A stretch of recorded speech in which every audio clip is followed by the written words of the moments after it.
I survived wars, assassins, and a rogue AI. But the day I put on human gravity boots, I almost died in 3 seconds. Alright, listen up. My name is Krell, Senior Combat Specialist of the Vexorian 5th Fleet, and I have 17 commendations for tactical excellence. I have survived 3 separate void battles, neutralized a rogue AI on Station Meridian, and once held a defensive position for 6 rotations without sleep. I am telling you this so you understand that I am not some fresh recruit with 0 experience. I am a professional, a decorated soldier, a warrior who has seen things that would make most species quit the military and take up gardening. And yet nothing, absolutely nothing in my entire career prepared me for the day I put on a pair of human gravity boots.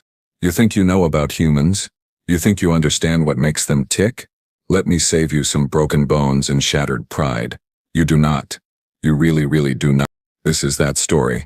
So, the Galactic Council, in their infinite wisdom, decided that what the galaxy really needed was a military exchange program. Yes, you heard that correctly, because apparently, watching different species try to kill each other during actual wars was not entertaining enough. They wanted us to train together, build bridges, foster understanding, create lasting bonds between species who, historically speaking, have spent most of their time figuring out which end of a plasma rifle to point at each other. The program was called the Interspecies Combat Readiness Initiative, which is a fancy way of saying, let us see what happens when we throw a bunch of different aliens into a training facility and tell them to play nice. My commanding officer volunteered my squad, did not ask us, did not consult us, just volunteered us like we were some kind of diplomatic gift basket. My squad consisted of 3 other Vexorians, each one cocky enough to make this situation infinitely worse. First, there was Thane, my second in command, who had never met a challenge he did not immediately accept while making inappropriate jokes. Then we had Mira, our tactical analyst, who could calculate trajectory patterns in her head faster than most computers, but had 0 sense of self-preservation. And finally Jorvek, our heavy weapons specialist, built like a cargo hauler and about as subtle. We reported to Station Forge, a massive training complex floating in neutral space, designed specifically for these ridiculous cross-species exercises. The station had adjustable gravity zones, climate-controlled environments, and enough safety protocols to make even the most paranoid species feel comfortable, or so they claim. The humans arrived on a transport that looked like it had been through a meteor shower. Twice. Their equipment was loaded in crates that were dented, scratched and labeled with what I can only describe as aggressively casual warnings. Fragile, handle with care. This side up or do not. We are not your supervisor. That sort of thing. Commander Banks stepped off the transport first. Older human, graying hair, shoulders that looked like they carried the weight of several planets. He had that expression, you know, the one, where someone has seen so much nonsense that nothing surprises them anymore. Right behind him came Sergeant Lopez, younger, stockier, with arms that suggested she could probably bend our standard-issue rifles into modern art. They did not salute. They did not bow. They just nodded and started unloading their gear like this was another boring Tuesday. We watched them with what I can only describe as amused superiority. Their equipment looked ancient, clunky, over-engineered in the worst possible way. Thane leaned over to me and whispered, "These are the humans everyone keeps talking about. They look like they raided a museum." I had to agree. Nothing about them screamed danger. Commander Banks gathered us in Training Bay 7, a large open space with adjustable gravity plating. He gestured to a rack of equipment that looked like someone had welded metal boots to small starship engines. These were the famous human gravity boots, standard issue for Earth military personnel. "All right," Banks said, his voice carrying that tone of someone who had given this speech before and knew exactly how it would end. "These are Mark 7 gravitational training systems. We use them for conditioning, combat readiness and environmental adaptation. They simulate Earth standard gravity, which is approximately 1.3 times what you experience on most Vexorian worlds." Sergeant Lopez picked up a pair like they weighed nothing. She strapped them on with practiced efficiency, locked the magnetic seals, and activated them with a casual tap. Then she proceeded to do jumping jacks, actual jumping jacks, in boots that were supposedly simulating crushing gravitational force. Mira scoffed. 1.3 times? That is barely noticeable. Our atmospheric suits compensate for variations up to 1.5. Jervek laughed, a deep rumbling sound. "Are those really military grade? They look like something a construction worker would wear. Do they come in exciting colors?" Even I could not help but smile. The boots were massive, bulky things with exposed mechanisms and far too many straps. They looked inefficient, primitive, like something from humanity's early space exploration period that somehow never got updated. Commander Banks stopped Lopez and turned to face us. His expression had not changed, still that flat, knowing look. I am going to say this once, and I want you to listen carefully. These boots are calibrated for humans. Humans who have trained for weeks before using them at full capacity. Humans whose physiology evolved on a high-gravity world. If you want to try them, you are welcome to, but I strongly suggest you start at 20% power and work your way up slowly. Strongly suggest. The way he said it, so calm and understated, should have been a warning. Looking back, it was a warning. A very clear one. But we were Vexorian military specialists with something to prove. And humans were supposed to be the weak ones. The fragile ones. The species that needed extra protection just to survive in standard station environments. I stepped forward. We will take the full experience, Commander. My squad has trained in environments ranging from zero gravity to crushing atmospheric pressure. I think we can handle a pair of boots. Banks nodded slowly. All right then. Lopez, get them fitted. Sergeant Lopez measured each of us and adjusted the boot settings accordingly. The equipment was surprisingly adaptable, expanding to fit our leg structure without issue. Say what you want about human engineering, but they built things to be versatile. Thane was practically vibrating with excitement. How fast do you think I can run in these? I bet I can clear the obstacle course in under 2 minutes. You are going to hurt yourself, Mira said, but she was smiling. She had already pulled up her data pad and was running calculations. Based on the increased gravitational load and our muscle density ratios, we should experience approximately 18% reduction in movement speed, but nothing unmanageable. The real question is endurance over time. Jarvek cracked his knuckles, which was unnecessary and dramatic, but that was Jarvek for you. I bet 20 credits I finished the course before any of you. These humans wear this stuff for training. Please. I wear heavier armor on Susi days. I secured the last strap on my boots and stood up, feeling the weight of them but nothing concerning. They were heavy, sure, but manageable. The magnetic locks hummed softly, indicating they were ready for activation. A small control panel on the side showed power levels, gravity multiplication factors, and a bright red warning label that said, seriously, read the manual first. We did not read the manual. Ready when you are, Commander, I said, probably sounding far more confident than I should have. Commander Banks and Sergeant Lopez exchanged a look, the kind of look that people share when they know something terrible is about to happen and there is nothing they can do to stop it. Lopez actually pulled out her communicator and said something into it quietly, probably alerting the medical team. Activation is a simple thumb press on the side panel, Banks explained. Green button engages the system. Red button is emergency shutdown. The boots will take approximately 3 seconds to reach full power. Once activated, they will simulate Earth standard gravity, which, as I mentioned, is 1.3 times your normal experience. You will feel it immediately. 1.3 times. Barely an increase. We trained in worse conditions regularly. Thane grinned at me. On three, I agreed. Mira counted down. 3, 2, 1. We pressed the green buttons.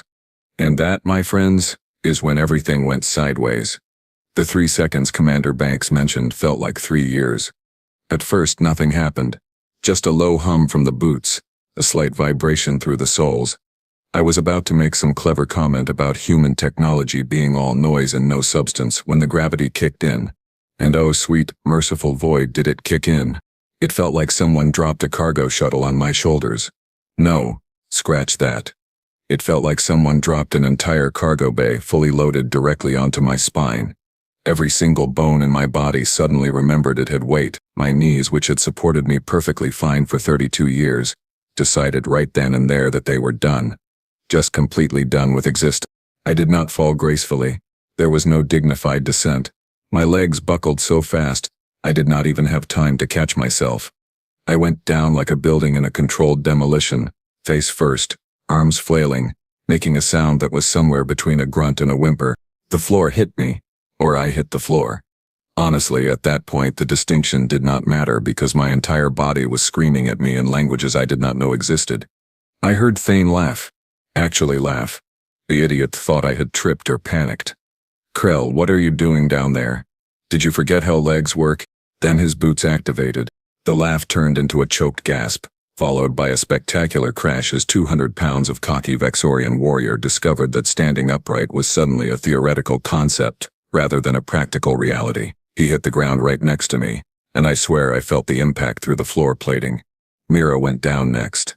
She managed to stay upright for maybe half a second longer, which would have been impressive, except she then toppled sideways like a tree and took out an equipment rack on her way down. Jarvek, built like a tank and proud of it, actually managed 3 full seconds of standing. He was so smug about it too. I could see his face, that triumphant grin, right up until his knees made a sound like stressed metal and he collapsed in a heap, cursing in 3 different languages. My chest was compressed, actually compressed. Each breath felt like I was trying to inhale through a straw while someone sat on my ribcage. My arms, normally strong enough to handle standard combat rifles with ease, felt like they were made of wet fabric. I tried to push myself up, managed to lift my torso maybe 3 inches off the ground, and then gravity cheerfully reminded me who was in charge here. I face-planted again, hard. My vision was doing this fun thing where the edges got dark and sparkly. Not the good kind of sparkly either. The kind that suggested my brain was not getting enough oxygen, and was considering filing a formal complaint. Somewhere above me I heard Sergeant Lopez say, "Yep, right on schedule." Commander Banks replied, "Think they will try to stand again, or have they learned?" "Oh, they will try. They always try." I wanted to protest, to shout that we were trained professionals, and this was just a temporary adjustment period. But shouting required air, and air required breathing, and breathing required muscles that were currently staging a full-scale rebellion against my command. So there we were. 4 elite Vexorian soldiers, decorated veterans of multiple campaigns, lying on the floor of a training bay like someone had turned up gravity to lethal and forgotten to turn it back down. Except gravity was not at lethal levels. This was just Earth normal. This was what humans lived in, every single day, from birth. That thought was somehow worse than the crushing pressure. I turned my head, which took considerable effort, and saw Commander Banks and Sergeant Lopez standing casually nearby. They were not even bracing themselves. Just standing there like it was nothing. Because for them, it was nothing. This was their normal. Lopez was actually drinking something from a container. Casually. While gravity was trying to compact me into a singularity. "Obstacle course starts 10 meters ahead," Banks called out helpfully. "Whenever you are ready." 10 meters. 10 meters. I could crawl 10 meters. Probably. In theory. If I did not pass out first. I pressed my hands flat against the floor and pushed. My arms shook. Actually shook like they were made of unstable gelatin. I managed to lift myself maybe 5 centimeters before my strength gave out. But 5 centimeters was 5 centimeters progress. Next to me, Thane was making this continuous wheezing sound that might have been breathing or might have been crying. Hard to tell. He was not moving though. Just lying there, staring at the ceiling. Probably re-evaluating every life choice that had led him to this moment. Mira was trying the calculation approach. I heard her muttering numbers under her breath, trying to figure out the optimal muscle expenditure for forward movement. Unfortunately, mathematics does not care about optimal solutions when your body is actively trying to shut down. Jarvek, stubborn as always, refused to accept defeat. He planted his hands, set his jaw, and pushed himself up onto his hands and knees. Actually made it too. Stayed there for a solid 5 seconds, breathing hard, sweat already pouring down his face. "See?" he gasped. "Not so bad. Just need to push through." He tried to crawl forward. His arms gave out immediately and he face-planted so hard I heard it echo. But give him credit, he tried again. And again, each time managing maybe half a meter of forward progress before collapsing. He was determined. Stupid, but determined. I decided if Jarvek could crawl, so could I. I gathered what remained of my strength, focused on just moving forward, and managed to drag myself approximately 1 meter. 1 whole meter. It felt like climbing a mountain. My muscles were burning, not the good burn from a workout, but the bad burn that suggested they were tearing themselves apart at the cellular level. The humans continued to watch with those knowing expressions. They had seen this before. Probably saw it every time some cocky alien species decided human equipment could not possibly be that difficult. "Water break?" Lopez asked Banks. "Nah, give them a few more minutes. The really funny part comes next." I did not like the sound of that. Not one bit. Thane, to his credit or maybe his stupidity, decided he had spent enough time lying on the floor feeling sorry for himself. I heard him grunt, heard the strain in his voice as he prepared himself mentally for what came next. "All right," he muttered. "Just stand up. Simple. You have done it thousands of times. Just stand up." He gathered his legs underneath him, got his feet planted, and pushed. He actually made it upright. For one glorious second, Thane was standing in Earth gravity, defying the crushing force through sheer willpower and Victorian stubbornness. Then his left leg, which had not agreed to this plan, buckled at an angle that legs should not bend. The crack was audible. Not a small crack, not a gentle pop. A full, loud, bone-breaking crack that made everyone in the bay, humans included, wince. Thane's scream could have powered a small starship. It started low, built to a crescendo, and then just kept going. He went down again, clutching his leg, howling in pain that was very much real and very much justified. "Medical team to training bay 7, Lopez said into her communicator, her voice calm and professional like she had made this exact call before. Multiple times. Within seconds, a team rushed in with a medical stretcher. Human medical personnel, moving quickly and efficiently while wearing, I noticed with growing horror, their own gravity boots. They operated in Earth gravity like it was effortless, because for them it was. They loaded Thane onto the stretcher, while he continued making sounds that I will not describe here because they haunt me. His leg was bent wrong. Very wrong. The kind of wrong that suggested bones had not just broken but shattered. Commander Banks walked over, looked down at Thane with that same calm expression and said, "We did warn you." Those 4 words. We did warn you. The most infuriating part was that he was right. He absolutely had warned us. Strongly suggested we start at lower power. Told us humans trained for weeks before using full capacity. We just had not listened, had not believed that humans, weak, fragile humans, could possibly have equipment that would be dangerous to us. Thane was carried out, still screaming, leaving the 3 of us remaining on the floor feeling significantly less confident. "Anyone else want to try standing?" Banks asked, with just a hint of dark amusement in his voice. None of us moved. We stayed right where we were, pressed flat against the floor, trying to breathe and not think about how much our bodies hurt. I reached for the control panel on my boot with a hand that shook badly enough that I missed twice. Third try, I managed to hit the red emergency shutdown button. The gravity released instantly, and the relief was so overwhelming I actually gasped out loud. My body felt wrong. Light. Like I was going to float away. The station gravity, which had always felt perfectly normal, now felt like I weighed nothing. I stood up slowly, testing each joint, making sure nothing was broken or torn. Everything hurt, but in that dull, aching way that suggested deep tissue trauma rather than structural damage. Mira and Jorvek deactivated their boots too. We all just stood there for a moment, catching our breath, trying to process what had just happened. Sergeant Lopez walked past us toward the obstacle course, still wearing her gravity boots, still moving normally.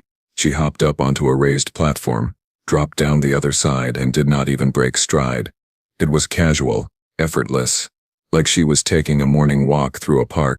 "Earth," Commander Banks said, finally offering an explanation we desperately needed, "is what the galactic community would classify as a high-gravity death world. 1.3 times standard might not sound like much until you actually experience it. Every human you meet has spent their entire life training in that environment. From infancy, our bones are denser, our muscles are stronger per unit volume. Our cardiovascular systems are built to pump blood against higher resistance. We do not think about it because we do not know anything else." He gestured to Lopez, who was now doing pull-ups on a training bar. "In gravity boots. For fun, apparently. Those boots simulate home," Banks continued. "When we travel off-world to stations like this with lower gravity, we feel light, fast, strong. Not because we are superior, but because we are operating in an environment our bodies consider easy mode. The boots keep us conditioned so we do not lose muscle mass and bone density during long deployments." I watched Lopez complete her 10th pull-up without even breathing hard, and felt something click in my understanding of humans. They were not weak. They had never been weak. They just existed in a state of constant physical pressure that would hospitalize most species. They grew up fighting gravity itself every single day. Their entire evolution was shaped by a planet actively trying to crush them, and they called it home. With affection. "How long," I asked, my voice rough, "do your soldiers train before using those at full capacity?" "Minimum 6 weeks of progressive loading," Banks replied. Start at 20%, work up gradually. Even then, some recruits wash out because they cannot handle it. The ones who make it through are stronger for it, but it is not easy. Not even for a... Mira was staring at her datapad, recalculating everything she thought she knew about human physiology. Jarvek was sitting on the floor, still recovering, looking at the humans with something between respect and fear. I thought about every combat report I had ever read involving humans. Their aggression, their endurance, their tendency to simply push through situations that would make other species retreat. It was not bravery or stupidity. They were just used to worse. Living on Earth was harder than fighting in most wars. Commander, I said carefully, I think we need to completely revise our threat assessment protocols regarding human ground forces. Banks smiled. It was not a nice smile. Yeah, you really do. The medical bay on Station Forge was designed to accommodate multiple species, which meant it had variable gravity zones, adjustable atmosphere controls, and enough monitoring equipment to track life signs from beings with anywhere from 1 to 7 hearts. Currently, it was monitoring 3 very embarrassed Vixorian soldiers who had learned an important lesson about overconfidence. Thane was in the serious injury ward. His leg was being reconstructed by a medical team that included, ironically, a human doctor who kept making comments about how lucky he was that Vixorian bones healed faster than human ones. Lucky? Sure. That was the word I would have chosen. Mira, Jorvak and I were in observation beds, getting scanned for microfractures and muscle tears. The diagnosis was not great. I had compressed 2 vertebrae, strained muscles I did not even know I had, and developed what the medical team called severe gravitational stress syndrome, which was apparently the polite way of saying I had tried to operate in an environment my body was absolutely not prepared for. The human medic assigned to us was a cheerful woman named Dr. Patel, who found our situation far more amusing than I thought, was professionally appropriate. She pulled up holographic displays showing our skeletal and muscular structures next to human equivalents. See here, she said, pointing to the bone density comparison. Vixorian bones are lighter, more flexible, great for your standard gravity environments. Efficient, but human bones? She highlighted the human skeleton, which glowed significantly brighter on the density scale. We are basically walking around with reinforced frames, higher calcium deposits, thicker cortical walls. Our bones evolved to not shatter under constant high gravity pressure. She switched to muscular structure. Same story. Your muscles are built for efficiency and speed and lower gravity. Ours are built for raw force generation. A human and a Vixorian of the same size. The human will be physically stronger in most measurements because every single movement we make on Earth requires more force. Jarvek, still looking pale, asked the question we were all thinking. So those boots, the training, how do humans even survive that? Dr. Patel smiled. Progressive adaptation. Human recruits start at 20% boot capacity and increase by 5% increments over 6 weeks. Their bodies adapt gradually. Muscles grow denser. Cardiovascular systems strengthen. Even then it is boot camp washout rates are high specifically because of gravity training. But the ones who make it through? She shrugged. They can operate in conditions that would flatten most species. And you just live like that, Mira said, her analytical mind still trying to process the data. Every day. Since birth. Every day, Dr. Patel confirmed. We do not think about it. To us, station gravity feels weird. Too light. Floaty. Most humans wear weighted clothing when off-world just to feel normal. Otherwise, we tend to accidentally break things because we forget our own strength. The concept of wearing extra weight to feel normal was so absurd I almost laughed, except I had just experienced what their normal felt like, and it was not funny at all. The boots, I said slowly, are not punishment or extreme training. They are just maintenance. Exactly, Dr. Patel said brightly. Prevent muscle atrophy and bone density loss during deployment. Standard equipment. Every human soldier has a pair. Standard equipment. What nearly killed us was their baseline.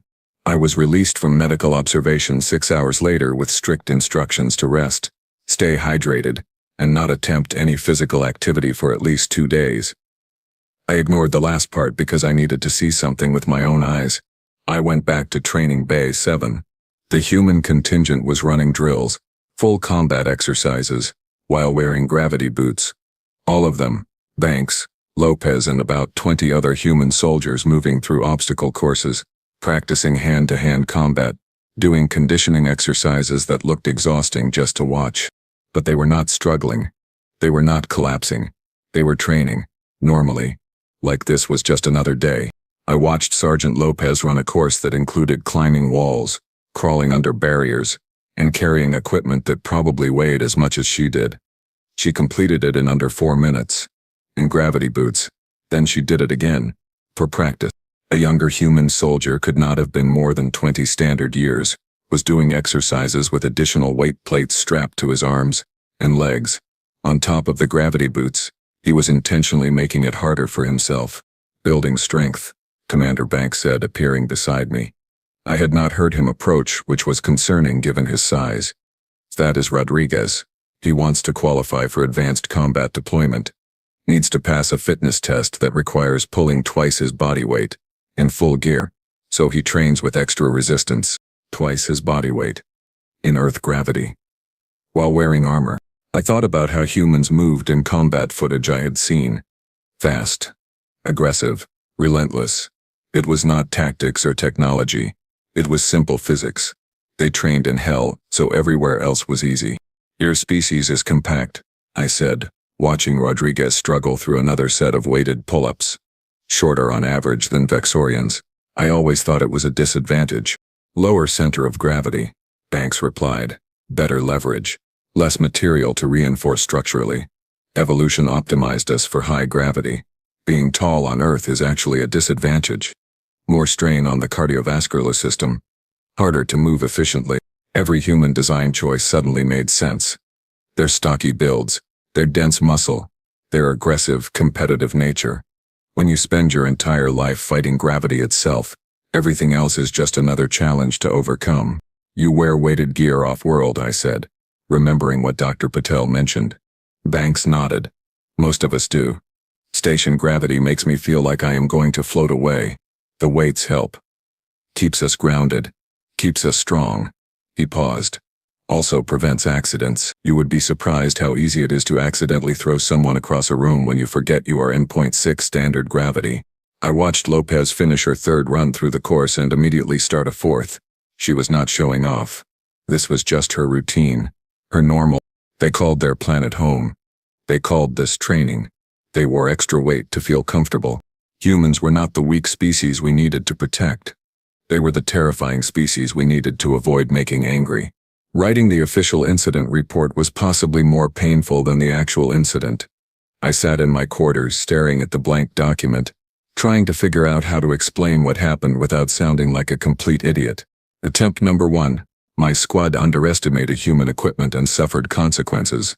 Too vague. Command would want details. Attempt number 2. Human gravity boots proved more challenging than anticipated, resulting in injuries. Better, but still did not capture the full scope of how badly we had miscalculated. Attempt number 3. We nearly died putting on human shoes. I deleted that one quickly. Finally, I settled on honesty. Painful, embarrassing honesty. Incident report, Senior Combat Specialist Krell, Vexorian 5th Fleet. During interspecies training exercises on Station Forge, my squad volunteered to test human standard issue gravity boots. Despite warnings from human personnel, we activated the equipment at full capacity without progressive training. Results were immediate and severe. All 4 squad members were incapacitated within seconds. Specialist Thane suffered significant leg fractures requiring medical reconstruction. The remaining squad members sustained various injuries including vertebral compression, muscle tears, and gravitational stress syndrome. Time to incapacitation, approximately 3 seconds. Time spent mobile in equipment, 0 seconds.